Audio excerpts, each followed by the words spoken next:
BJP JDU दोनों की strike rate की बात की जाए, जबरदस्त। जेडीयू के प्रत्याशी 63 सीटों पर आगे चल रहे हैं, बीजेपी के प्रत्याशी 80 सीटों पर आगे चल रहे हैं। मोकामा में पहले राउंड की गिनती को लेकर एक बड़ा अपडेट ये कि अनंत सिंह इस वक्त लगभग 3000 वोटों से आगे चल रहे हैं। वीणा देवी से लगातार अनंत सिंह बढ़त यहां पर बनाए हुए हैं। कुम्हरार से खबर है, पहले राउंड की गिनती जो यहां पर हुई उससे जुड़ा एक बड़ा अपडेट आपको दे दें। बीजेपी के संजय कुमार इस वक्त 2154 वोटों से आगे चल रहे हैं। आरजेडी प्लस की मैं बात करूं तो 83 सीटों पर आरजेडी प्लस के उम्मीदवार आगे चल रहे हैं। आरजेडी की स्ट्राइक रेट तो प्रत्युष ठीक है, लेकिन कांग्रेस यहां पर ऐसा लग रहा है कि एक बड़ा डेंट लगाती हुई दिख रही है महागठबंधन को।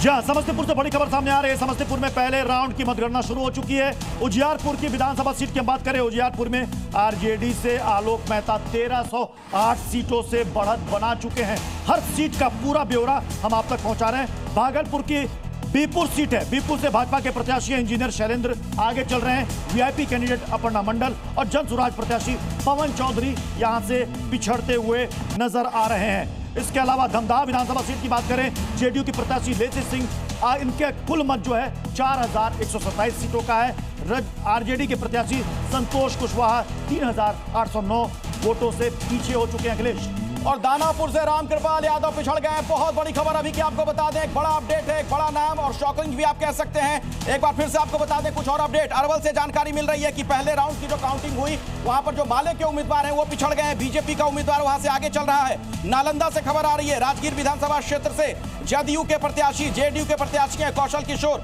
करीब 300 मतों से फिलहाल वो आगे चल रहे हैं। और इसके अलावा भागलपुर से भी बड़ी खबर आपको मैं बता दूं, वहां बिहपुर विधानसभा है, बिहपुर विधानसभा से बीजेपी प्रत्याशी हैं इंजीनियर शैलेंद्र, वो आगे चल रहे हैं। मोतिहारी से हरिसिंधी सिंह बीजेपी के प्रत्याशी हैं, वो आगे चल रहे हैं। तो बड़ी खबर, रुझानों में महागठबंधन की सीटें घटी हैं, जबकि अगर हम बात करें एनडीए की प्रत्युष तो उनकी सीटें बढ़ी हैं और स्ट्राइक रेट भी जबरदस्त। बिल्कुल यही बात मैं कह रहा था कि अगर आप देखेंगे तो एक वक्त में महागठबंधन की सीटें जो थी 94 के आसपास चली गई थी, 10 घट चुकी हैं। 84 सीटों पर महागठबंधन की सीटें आ गई, यानी कि इस वक्त जो आप बढ़त देख रहे हैं वो महागठबंधन की तरफ से सीटें घट रही हैं और वो सीधे इंक्लूड होती जा रही है एनडीए की तरफ। एनडीए रुझानों में 153 सीटों पर बढ़त, अच्छी खासी बढ़त, बढ़त नहीं कहूंगा, अच्छी खासी बढ़त बना चुका है। 122 का जादू यह आंकड़ा है, सबको पता है। 153 सीटें बहुत कुछ कह रही हैं। 84 सीटों पर इंक्लूसिव महागठबंधन सबसे ज्यादा हालांकि बेहतर परफॉर्म किया है रुझानों में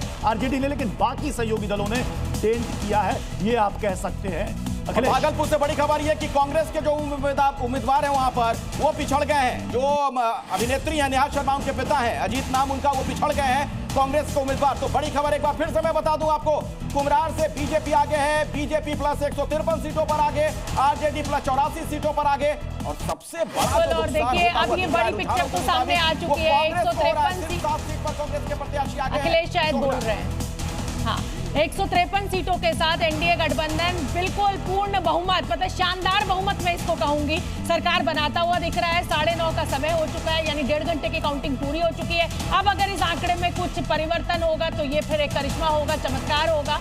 लेकिन 243 की 243 सीटों का आंकड़ा आ चुका है। एनडीए ने अब तक 153 सीटों पर बढ़त बना दी है। रुझानों में महागठबंधन की सीटें घटी हैं। कांग्रेस का प्रदर्शन बेहद खराब रहा है, 7 सीटों पर कांग्रेस सिमटती हुई दिखाई दे रही है। वीआईपी पार्टी से कुछ ज्यादा उम्मीदें नहीं थी, लेकिन हाँ आरजेडी जो है वो जरूर 74 सीटें उसने ले ली हैं। तो कुल मिलाकर यहाँ पर अब एनडीए गठबंधन की सरकार बनने जा रही है। अब की बार फिर नीतीश कुमार, ये नारा बार बार लगता रहा अनुराग, और मुझे लग रहा है इसी नारे पर आगे बढ़ेंगे। आप कह रही हैं वीआईपी पार्टी से बहुत ज्यादा उम्मीदें नहीं, लेकिन तेजस्वी यादव को इतनी उम्मीद थी कि उन्होंने उस पार्टी से डिप्टी सीएम की घोषणा कर दी थी। और अब यहाँ देखिए, वो डिप्टी सीएम की घोषणा करने से पहले डिप्टी सीएम अपने आप को घोषित कर चुके थे। लेकिन यहाँ आरजेडी का प्रदर्शन 74 सीटों पर आगे बढ़ता हुआ दिखाई दे रहा है रुझानों में।